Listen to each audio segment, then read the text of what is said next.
Episode के start में हम मू रॉन्ग और फू चेन के बीच होने वाली लड़ाई को देखते हैं, लेकिन उनकी लड़ाई शुरू होने से पहले ही वहां पर लीमू आ जाती है जो उन दोनों की लड़ाई को रोक देती है। तब वहां पर वूका आता है जो फेंगलियो को साथ में लिए हुए था। वो गेट के पास आकर फेंगलियो की माँ से कहता है, मैं फेंगलियो को यहाँ लाया हूँ, इसलिए मैं चाहता हूँ कि आप दरवाजा खोल दो। तब फेंगलियो की माँ उससे कहती है, अगर तुम उसे साथ में लाए हो तो ये बात साबित करो। इसलिए वूका फेंगलियो का फंका अंदर भेज देता है और जब फेंगलियो की माँ उस फंके को देखती है तो समझ जाती है कि बाहर फेंगलियो ही है। इसलिए रेंडाओ चेन की मदद से दरवाजा खोल देता है और जैसे ही वूका और फेंगलियो अंदर आते हैं वो दोबारा से दरवाजा बंद कर देता है, जिसके बाद सभी फेंगलियो के पास आकर उसे संभालते हैं। अब लिन और बाकी वूका से पूछते हैं कि हान कहाँ पर है, जिस पर वो कहता है हान ने अपना ब्लड फेंगलियो से एक्सचेंज कर लिया है। जिसके बाद वो वहां से चली गई, लेकिन जाने से पहले उसने मुझसे कहा था कि अगर फेंगलियो को होश आ जाए तो उसे बाकियों के पास छोड़ दूं,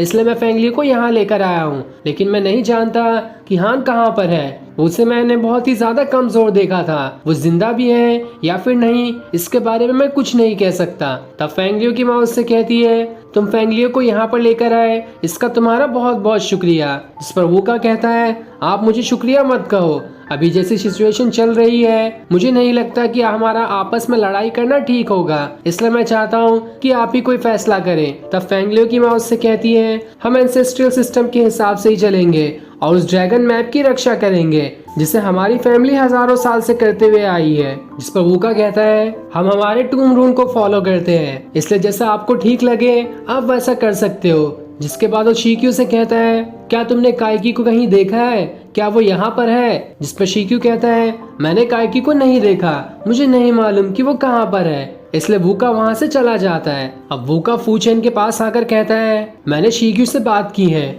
उसने काइकी को कहीं नहीं देखा। जिस पर फू चेन उससे कहता है, मैं खुद जाकर शिक्यू से पूछना चाहता हूँ, मुझे किसी की भी जरूरत नहीं चाहिए और मैं किसी की भी बात पर भरोसा नहीं करूंगा। तब लीमू उससे कहती है, मुझे ऐसा लग रहा है कि तुम्हारा काइकी को ढूंढने के बहाने कुछ और ही प्लान है। मुझे तो लगता है तुम उसके बहाने अंदर जाना चाहते हो ताकि ड्रैगन मैप ढूंढ सको।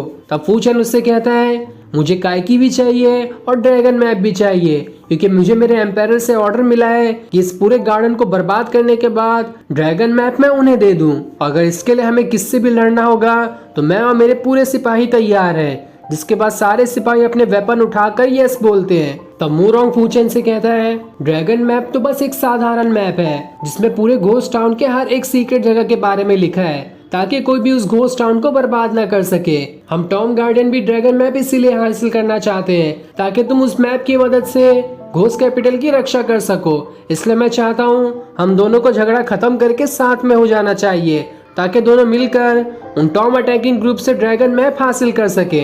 वूका कहता है, मेरे पास एक प्लान है। जिसके बाद वो प्लान बताते हुए कहता है, हम लोग पहले अंदर जाकर उस ड्रैगन मैप को ले लेंगे और उसका एक डुप्लीकेट मैप भी बना लेंगे। असली वाला हम तुम्हें दे देंगे और नकली वाला अपने पास रखेंगे, जिससे तुम्हारा भी फायदा हो जाएगा और हमारा भी। जिस पर फू चेन कहता है, ये प्लान मुझे मंजूर है। इसलिए वूका मू रॉन्ग से कहता है, मैं और लीमू हम सब अंदर जाएंगे, तब तक फू चेन और उसके साथी बाहर खड़े रहेंगे। जिसमें मू रॉन्ग मान जाता है। दूसरी तरफ हम फेंगलियो की माँ को देखते हैं जो अपने एंसेस्टर के सामने झुककर उनसे माफी मांग रही होती है कि वो ड्रैगन मैप को नहीं बचा पा रही है, लेकिन वो ये भी कहती है कि चाहे कुछ भी हो जाए हम कैसे भी करके उस मैप की रक्षा करेंगे। तब लिन उन्हें संभालती है। जिसके बाद वहाँ पर शिक्यू आता है जो फेंगलियो की माँ से कहता है, रेंडाओ वहाँ से हटने के लिए तैयार ही नहीं है, उन्होंने कहा है कि वो अपने आखिरी दम तक उनसे लड़ना चाहते हैं। जिस पर फेंगलियो की माँ कहती है, रेंडाओ को समझाना इतनी आसान बात नहीं है, इसलिए वो जो चाहते हैं उन्हें करने दो।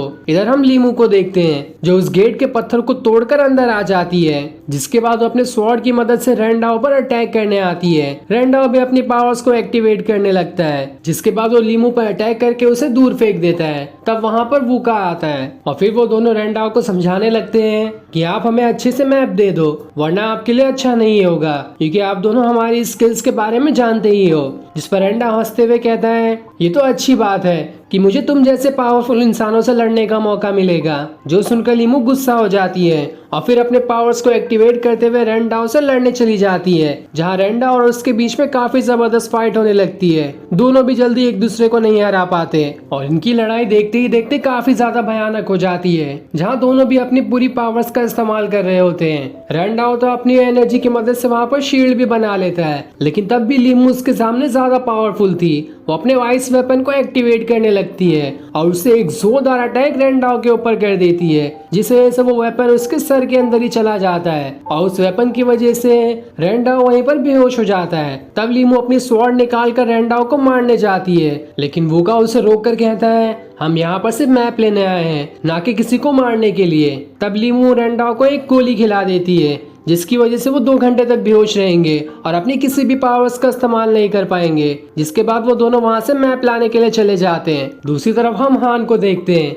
जो लकीली अभी भी जिंदा है और वो अपने पॉइजन वाले ब्लड को पानी में डाल रही होती है और उस पॉइजन वाले ब्लड को पानी में डालते ही पानी के अंदर के छोटे सांप मारने लगते हैं। तभी वहां से यीजुई का गुजर होता है, जिसे देखकर हान उसे आवाज लगाती है और जैसे यीजुई उसकी आवाज सुनती है वो जल्दी से उसके पास आती है, जिसके बाद दोनों एक दूसरे को गले लगा लेते हैं। जिसके बाद यीजुई उसे ऑर्डर दिखाती है जो उसे उस जगह से मिला था जहाँ पर काइकी मारा गया था। ये देखकर हान हैरान हो जाती है कि आखिर यीजुई को ऑर्डर कैसे मिल गया, इसलिए यीजुई उसे सारी बात बताती है कि आखिर उसे ऑर्डर कैसे मिला। तभी वहां से उस जायंट स्नेक का गुजर होता है, जो देखकर वो हैरान हो जाते हैं और ये सीन दिखाते ही ये एपिसोड यहीं एंड हो जाता है। Thanks for watching.